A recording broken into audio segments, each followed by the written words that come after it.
Currency నోట్లపై reserve bank of India మరో ముఖ్యమైన అత్యవసర అప్డేట్ అందించింది. రిజర్వ్ బ్యాంక్ తన తాజా వార్షిక నివేదికలో మొత్తం 3 నోట్ల ముద్రణ నిలిపివేసినట్లు తెలిసింది.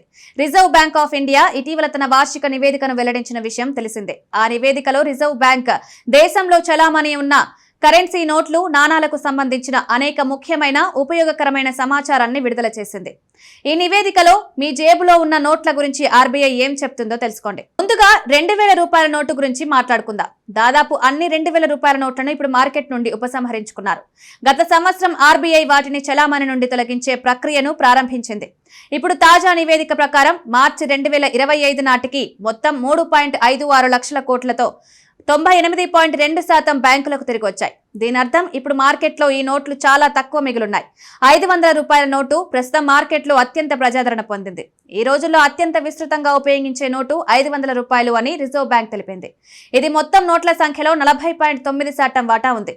మొత్తం విలువ పరంగా ఈ నోటు మాత్రమే మార్కెట్ వాటాలో 86%గా ఉంది. 2 రూపాయలు, 5 రూపాయలు, 2000 రూపాయల నోట్లను ఇకపై ముద్రించబోమని రిజర్వ్ బ్యాంక్ ప్రకటించింది. దీని అర్థం వారి కొత్త స్టాక్ ఇకపై మార్కెట్ కు రాదు.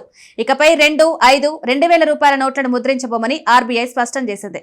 దేశవ్యాప్తంగా డిజిటల్ కరెన్సీలు, నాణాల వినియోగం పెరుగుతుండగా 500 రూపాయల నోటు చలామణిలో ఆధిపత్యం చెలాయిస్తుంది.